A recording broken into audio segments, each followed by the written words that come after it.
చెప్పారా ఇంతకు ముందు నేను ఇక్కడ కూర్చునేవాడిని కూడా వాళ్ళతో సమానంగా కూర్చున్నానని. అలా ఏం చేసింది? చదువు చేస్తుంది. అర్థమైందా? ఒక వ్యక్తి బాగా చదువుకుంటే వాళ్ళు ఎక్కడికో వెళ్తారనమాట. అలా పెద్ద పెద్ద ప్లేసెస్ లో కూర్చోగలరు బాగా చదువుకుంటే పిల్లలు. లేదా ఇక్కడే ఉండిపోతాం మనం. మీరు కూడా ఏదో ఒక రోజు అక్కడ కూర్చున్నారనుకో, మీకు చదువు చెప్పిన ఉపాధ్యాయులందరూ చాలా హ్యాపీగా ఫీల్ అవుతారు అనమాట. ఇప్పుడు ఆ సార్ని చూసి ఆయన ఎంతో గర్వంగా ఫీల్ అవుతారు. తెలుసా? మీ సార్కి మీరు ఇచ్చేదేంటి? బాగా చదువుకోవడమే. ఇక్కడ ఉన్న సార్స్ అందరికి ఇచ్చేదేంటి? బాగా చదువుకోవడమే. Happy happy birthday, happy retirement day ఇవి కాదు. అర్థమైందా? అలాగే ఇంకొకటి ఏంటంటే, మీరు మీ టీచర్స్ ఎప్పుడు కూడా బాగా గౌరవించాలి. గౌరవించడం అంటే ఏంటి? బయటికి వెళ్ళిన తర్వాత డూ అని మాట్లాడకూడదు, ఎప్పుడు రూ అని మాట్లాడాలి. అలాగే మీకు ఎప్పుడన్నా మీకు ఇంతకు ముందర క్లాసెస్ లో చదువు చెప్పిన సార్ కానీ మేడం కానీ కనిపిస్తే వెళ్ళి పలకరించాలి. వాళ్ళు ఎవరో తెలియనట్టు అలా వెళ్ళిపోకూడదు అనమాట. ఆయన చెప్పారు కదా, ఈ సార్ చెప్పారా, ఈ గురువు గారు మేము సైకిల్ దిగిపోయి మాట్లాడేవాళ్ళం అని. అంతా వాళ్ళు కూడా టీచర్స్ అయినా కూడా వాళ్ళ టీచర్ బట్టి ఇంకా రెస్పెక్ట్ గా ఉన్నారు. అప్పుడు మీరెంత ఉండాలి? ఉండాలా? మీరందరూ ఏంటంటే మీ సార్ చుట్టూ వెళ్ళిపోవడం, మాట్లాడేయడం ఇవన్నీ ఎక్కువే కదా మీ సార్తో. నేను అర్థం చేసుకోగలను మీ సార్తో ఉన్న అనుబంధం.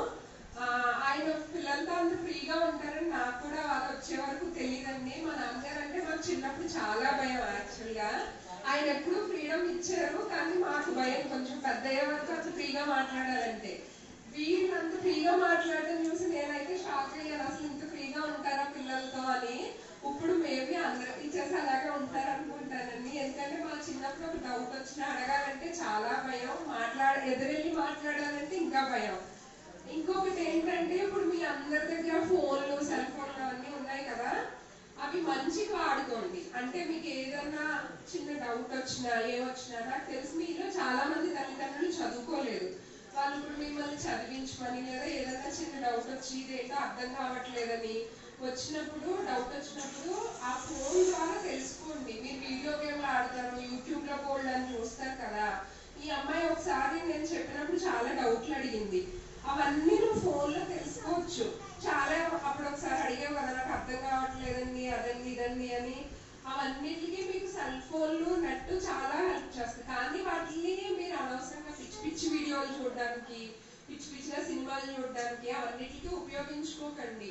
ఇప్పుడున్న ఈ ఇంటర్నెట్ వీటితో మీకు మీరే చాలా బాగా చదువుకోగలరు, మీ తల్లిదండ్రులు సాయం లేకుండానే. మీకు ఇంకొక చిన్న కథ చెప్పనా చదువు గురించి? నేను చదివింది చెప్తాను. ఆవుని మనం చూసుకున్నాం అనుకో, ఆవులాగా మనం ఫాలో అయ్యాం అనుకో, చదువు చాలా తేలికంట.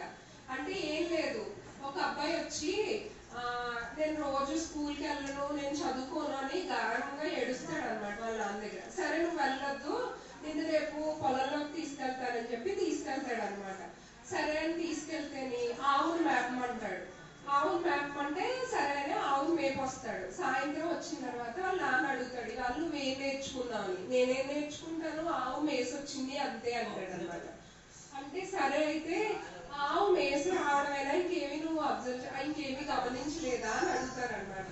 అడిగితే ఏం తెలీదు అంటారు. అప్పుడు వాళ్ళ నాన్న చెప్తారు, చదువుకోవడం కూడా ఆవు మేత ఎలా వేసిందో అంత ఈజీ అని చెప్తారనమాట, అంత తేలిగ్గా ఉంటుందని.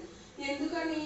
ఫస్ట్ ఆవు వెళ్తుందంట, తర్వాత వేస్తుంది, తర్వాత ఏం చేస్తుంది, అది టైం ఉన్నప్పుడు మళ్ళీ నమరు వేసుకుంటుంది, బయటికి తెచ్చుకుని నవ్వులుకుంటూ ఉంటుంది. చూసారా ఎప్పుడన్నా? ఖాళీగా ఉన్నప్పుడు నవ్వులుతూ ఉంటుంది అది. తర్వాత ఏం చేస్తుంది, పాలిస్తుంది కదా.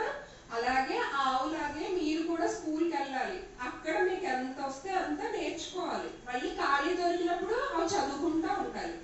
అలాగే పాల రూపంలో ఎగ్జామ్స్ బాగా రాయాలి. అర్థమైందా? వాటిని ఎక్కడ రాయాలో అక్కడ మీరు చెప్పారనుకో, ఆవు చేసిన దానికన్నా మీరు ఈజీగా చేసేయగలరు అనమాట. అర్థమైందా నేను చెప్పింది కదా ఎవరికైనా? ఈ అవకాశం ఇచ్చిన పెద్దలందరికీ ధన్యవాదాలండి.